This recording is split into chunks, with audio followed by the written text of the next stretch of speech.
الحمد للہ وحدہ والصلاة والسلام علی من لا نبی بعدہ اما بعد فاعوذ باللہ من الشیطان الرجیم بسم اللہ الرحمن الرحیم لقد کان لکم فی رسول اللہ اسوۃ حسنہ صدق اللہ مولانا العظیم وصدق رسوله النبی الکریم ونحن على ذلك من الشاہدین ومن الشاکرین۔ قابل احترام معزز سامعین اور میری دینی و اسلامی ماں اور بہنوں، یہ ربیع الاول کا مہینہ ہے اور ربیع الاول کا مہینہ اسلامی اعتبار سے تیسرا مہینہ ہے۔ ربیع الاول کو ربیع الاول نام رکھنے کی وجہ یہ ہے کہ ربیع کے معنی بہار اور اول کے معنی پہلا، تو ربیع الاول کے معنی پہلا بہار ہے۔ اس کی تفصیل یہ ہے کہ موسم بہار کے دو زمانے ہوتے ہیں۔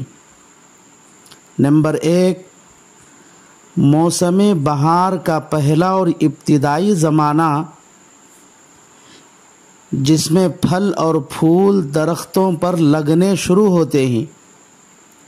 نمبر دو، موسم بہار کا دوسرا اور انتہائی زمانہ ہے جس میں پھل پکنے لگتے ہیں اور کلیاں کھلنے لگتے ہیں۔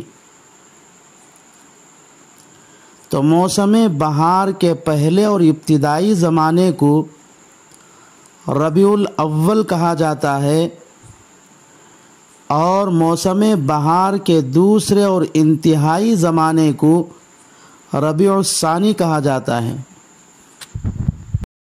کیونکہ جس وقت ان مہینوں کو نام رکھا گیا ہے اس وقت اسلامی تیسرے مہینے میں موسم بہار کا ابتدائی زمانہ چل رہا تھا اور اسلامی چوتھے مہینے میں موسم بہار کا دوسرا اور انتہائی زمانہ چل رہا تھا۔ اس لیے ان مہینوں کے نام ربیع الاول اور ربیع الثانی رکھا گیا ہے، لیکن اب یہ مہینے چاہے کس زمانے میں بھی آئے ان کو ربیع الاول اور ربیع الثانی ہی کہا جائے گا۔ لیکن اس کی ایک اور وجہ بھی ہے، وہ یہ ہے کہ جس طرح موسم خزاں میں درختوں سے پتے سوکھ کر گر جاتے ہیں، لیکن جب موسم بہار کے آنے کے بعد تمام درخت دوبارہ ہرے بھرے سبزہ دار ہو جاتے ہیں، اسی طرح حضرت عیسیٰ علیہ السلام کے آسمانوں پر اٹھائے جانے کے بعد انسانوں کے اخلاق سیاسی اعتبار سے، سماجی اعتبار سے، دین اور مذہب کے اعتبار سے، عادات اور کردار کے اعتبار سے انسانی سطح سے گر چکے تھے۔ لیکن جیسے ہی جناب نبی کریم محمد عربی صلی اللہ علیہ وسلم کے اس دنیا میں تشریف لانے کے بعد جانور نما انسان بھی دوبارہ حقیقی معنی میں انسان بن گئے۔ میرے اس مدعا کو سمجھنے کے لیے زمانے جاہلیت کے حالات کو سمجھنا ضروری ہے۔ چنانچہ رسول اللہ صلی اللہ علیہ وسلم کو نبوت ملنے سے پہلے کے زمانے کو، خصوصاً آپ صلی اللہ علیہ وسلم کی پیدائش سے پہلے کے زمانے کو زمانے جاہلیت کا دور کہا جاتا ہے، اور دور جاہلیت میں حالات انتہائی افسوسناک اور خطرناک تھے، خواہ وہ حالات سیاسی ہو یا سماجی ہو، دینی اور مذہبی ہو یا اخلاقی اور کردار کے اعتبار سے ہو۔ رسول اللہ صلی اللہ علیہ وسلم کے پیدائش کے وقت کی سیاسی حالت یہ تھی کہ تمام عرب میں چھوٹی بڑی سیاسی حکومتیں قائم ہو گئی تھیں، مگر حجاز کے حاکم کے علاوہ تقریباً ہر جگہ کا حاکم اور سربراہ اپنی رعایا پر ہر طرح کا ظلم و ستم، زور و زبردستی چلاتا تھا۔ ان کا مال ناحق چھین کر اس مال سے اپنی خواہشوں، لذتوں، عیش و آرام اور شہوت پوری کرنے میں صرف کرتا تھا، لیکن عوام کو ان ظالم اور جابر حکمرانوں کا ستم برداشت کرنے کے علاوہ ان کی شکایت کرنے کی بھی ہمت نہیں ہوتی تھی۔ گویا کہ ہر طرح کی تکلیف، پریشانی، مصیبت، ذلت اور رسوائی عوام کے لیے اور ساری راحت و آرام، چین و سکون حاکموں کے لیے تھا۔ خلاصہ یہ ہے کہ عوام اپنے ظالم اور جابر حکمرانوں کے ماتحت ان کے ظلم اور زبردستی کے تلے مظلوم بن کر ذلت اور رسوائی کے ساتھ زندگی گزارتے تھے۔ یہ تھے اس وقت کے سیاسی اور سماجی حالات۔ رہا دینی اور مذہبی حالات، تو اس سلسلے میں حضرت اسماعیل علیہ السلام کی محنت اور کوشش کی وجہ سے عرب کے لوگ عموماً حضرت ابراہیم علیہ السلام کے دین پر چلتے تھے، اس لیے وہ صرف ایک اللہ ہی کی عبادت کرتے تھے۔ لیکن بعد میں وہ دھیرے دھیرے توحید سے نکل کر شرک میں مبتلا ہو گئے، کیونکہ بنو خزاعہ کا سردار جب عمر بن لحی کو بنایا گیا، چونکہ عمر بن لحی کے اندر اچھی تربیت کی وجہ سے نیک طبیعت، صدقہ خیرات وغیرہ اچھے کاموں کا مزاج تھا، اس لیے لوگ اس سے محبت کرتے تھے اور اس کی بات مانتے تھے۔ عمر بن لحی ایک مرتبہ ملک شام کے سفر پر گیا، اس نے وہاں بتوں کی پوجا کرتے دیکھا۔ چونکہ ملک شام میں بہت سارے نبی رسول پیدا ہوئے تھے، اس لیے ملک شام کو پیغمبروں کا ملک سمجھتا تھا۔ نیز ملک شام میں بہت سی آسمانی کتابیں بھی اللہ نے اتارا ہے، اور جہاں نبی رسول زیادہ مقدار میں آئے ہو اور آسمانی کتابیں بھی وہاں اتاری گئی ہو،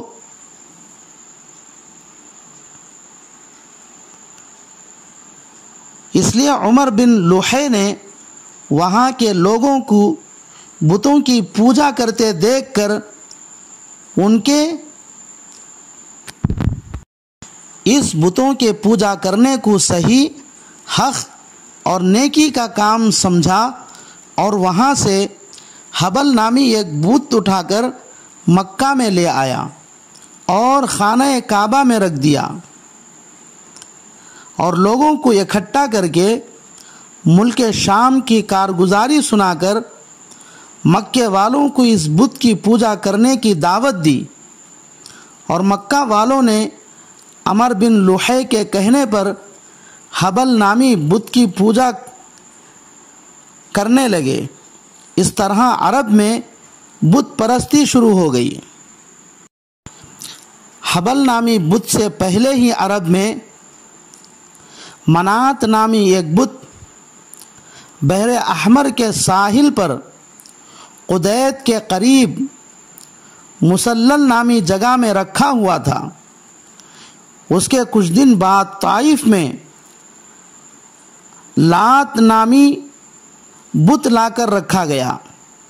اس کے بعد وادی نخلا میں عزا نامی بت لا کر رکھا گیا۔ اس کے بعد سے ہر جگہ شرک اور بت پرستی عام ہوتی چلی گئی۔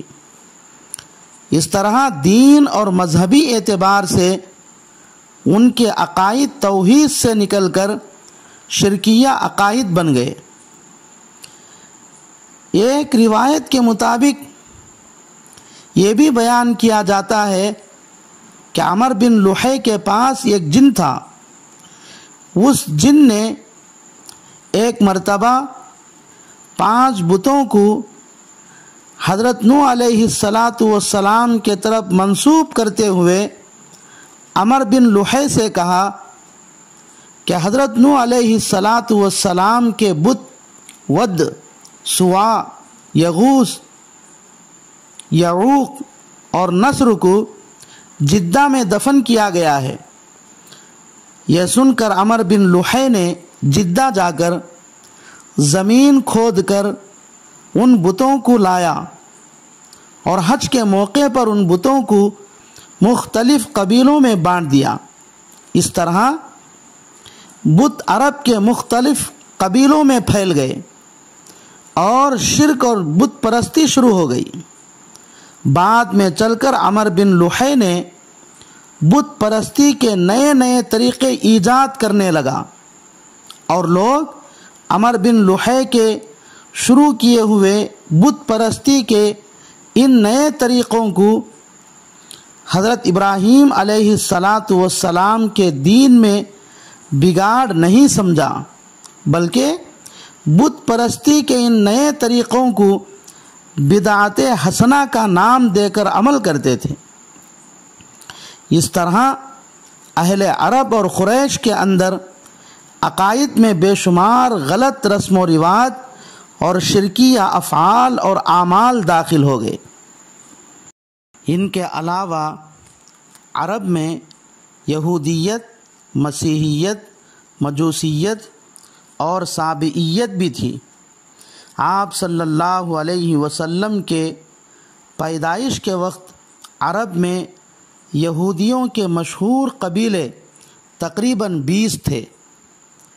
جہاں تک عیسائی مذہب کی بات ہے، عیسائی مذہب عرب میں حبشی اور رومی قبضہ گیروں اور فاتحین کے ذریعے داخل ہوا ہے۔ حبشی لوگ جب یمن پر پہلی مرتبہ 340 عیسوی میں قبضہ کر لیے اور ان کی حکومت یمن پر 370 پر 4 عیسوی تک برقرار تھی، تو اس درمیان ایک عیسائی آدمی قیمیون جو مستجاب الدعوات اور صاحب کرامات بھی تھا، نجران پہنچا اور وہاں کے لوگوں میں عیسائی مذہب کی تبلیغ کی۔ وہاں کے لوگ اس کے اندر اس کے دین کی کچھ سچی علامتیں دیکھ کر عیسائی مذہب کو قبول کر لیے۔ بعد میں یمن کی حکومت ابرہہ کے ہاتھ میں آئی تو اس نے بڑے جوش اور خروش کے ساتھ عیسائی مذہب کو فروغ دینے لگا۔ اسی جوش و خروش کے نتیجے میں اس نے یمن میں ایک کعبہ تعمیر کرایا اور اس کے بنائے ہوئے کعبے کا لوگوں سے حج کرانے کے لیے مکے کے بیت اللہ کو ڈھانے کی کوشش کی، لیکن اللہ نے اس کی اس حرکت پر اس کو ایسی سزا دی کہ لوگوں کے لیے وہ قیامت تک عبرت بن گئی۔ مجوسیت اور سابعیت بھی عرب میں کچھ نہ کچھ پھیلا ہوا تھا، لیکن آپ صلی اللہ علیہ وسلم کے پیدائش کے وقت یہ سب مذہب اور دین شکست خوردہ تھے، کیونکہ مشرکین کا دعویٰ تھا کہ ہم حضرت ابراہیم علیہ السلام کے دین پر ہی، حالانکہ حضرت ابراہیم علیہ السلام کے دین سے ان کو دور کا بھی واسطہ نہیں تھا۔ یہودی مذہب تو صرف ریاکاری اور تحکم بن چکا تھا۔ یہودی پیشوا اللہ کے بجائے خود لوگوں کے معبود بن بیٹھے تھے۔ ان کی محنتوں اور کوششوں کا خلاصہ صرف مال اور دولت کمانا ہو گیا تھا۔ عیسائی مذہب کا حال